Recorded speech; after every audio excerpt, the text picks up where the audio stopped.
everybody, I'm going to be making some shepherd's pie, old school way. This is one of my grandma's recipes. Shepherd's pie, nothing big, nothing major. So what I have is about 1.5 pounds of ground beef, and I have some onions and some green pepper cut. This part of the ground beef is seasoned, and the bottom is not. So I have some garlic powder, some black pepper, some, you know, just little seasonings like that, seasoned salt, and I'm going to, my ground beef is lean, so I'm just going to give it a little bit of, just a little shot of oil.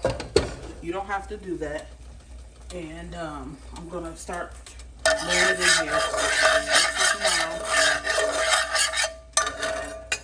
And I'm going to just lay it on the seasoned side. Okay. Also, I have some onions and some bell peppers. Are going to go right in. Okay. This is to your taste. How much ever you want to put in there. This is just what I seen my grandma do, and she didn't have a specific measurement. She just added them. I'll chop this down and season the top. This was ground beef out my stockpile in my deep freeze. And that's a part of my CostCutKitchen, is having a stockpile of things that you can go to when you need to cook a meal.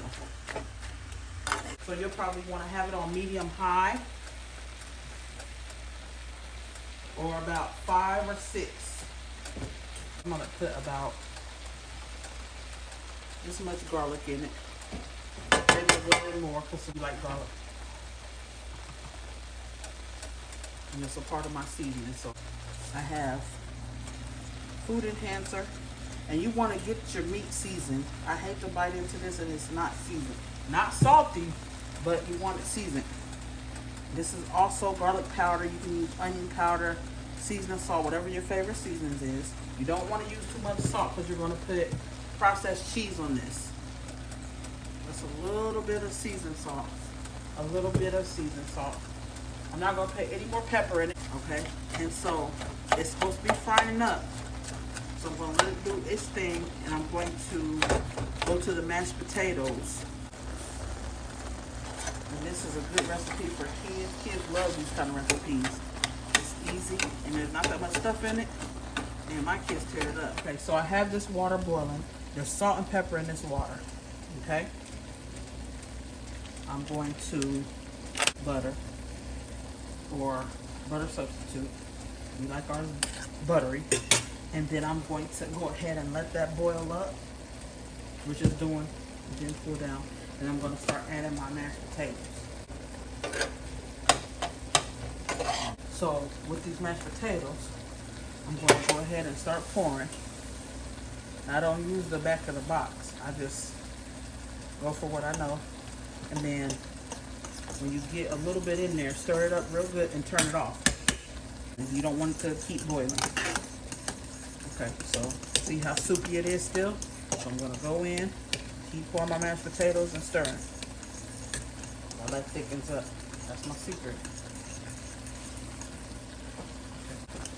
You might should start turning it down, turn it off before you start mixing the mashed potatoes. And I like a stiff mashed potato, so I'm going to just do a little bit more.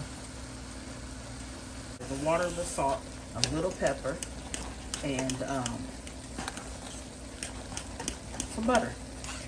Okay, so you taste for your seasoning. It's hot. Be careful. You're gonna have to put some milk in it. So play this by eye too. I did not use the measurements for the back of the box. I just play it by eye. So you can use the measurements at the back of the box if you want to. I've cracked Himalayan salt, so I'm going to put some more of that in there.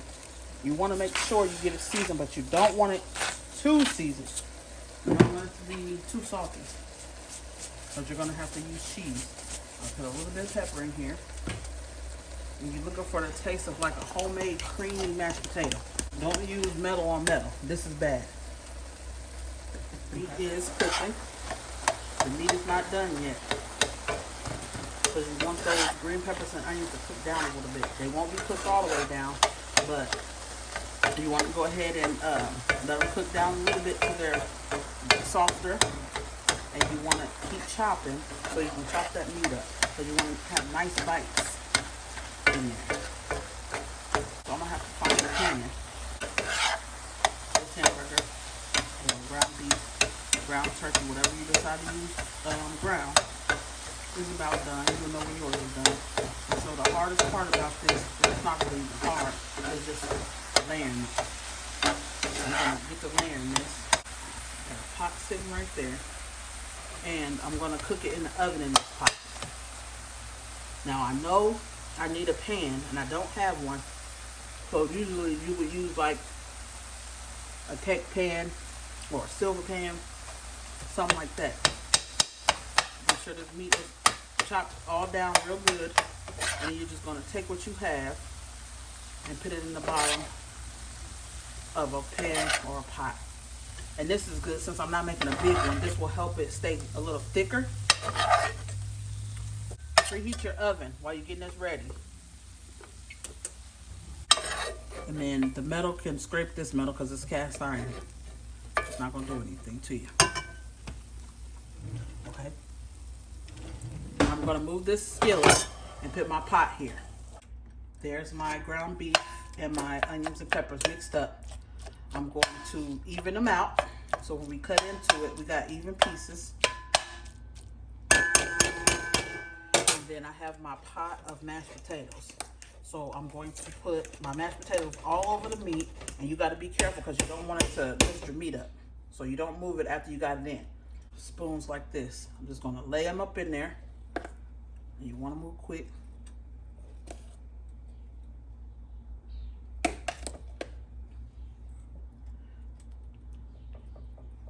Don't disturb it when you set it in there. You'll have enough. If you don't, you gotta spread it out. And then this is probably the perfect amount. I'm gonna make it the perfect amount because I don't want it to be any potatoes left over. Now you can use your favorite cheese. My favorite cheese for this recipe is American slices. Take a fork or a spoon and you just even the mashed potatoes out. Make sure they're not all the way up the pot so that they won't burn. So I got this from my grandma. I'm gonna put cheese on top of here.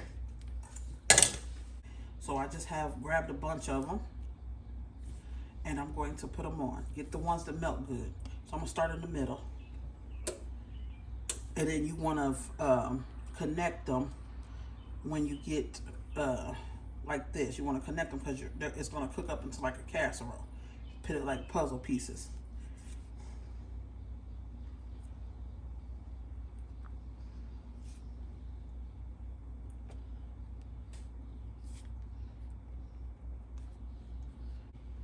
Stuff it down there and it cooks it, locks it in.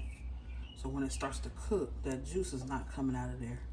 It's cooking, it's steaming it from the inside. So I'll just get a couple more pieces and I can fill it in.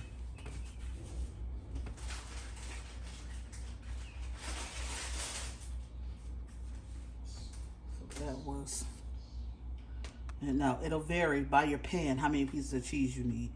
And I'm gonna put these last pieces, I'm gonna break it in half and I'm gonna put it there and there because I don't like too much cheese on mine, but I'm gonna lock the middle in like that. So go ahead and put it in the oven. I have my oven on 400. You probably need yours on 350 because I got mine on 400 because my oven doesn't get hot on 350. Okay, y'all, I almost left it in there too long, but that's how it looks. And I'm gonna cut it and plate it up so you can see how it looks on the inside.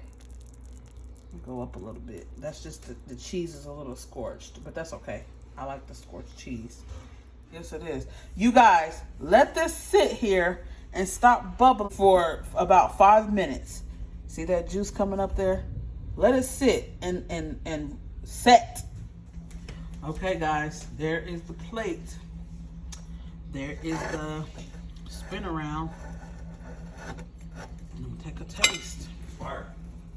Hit.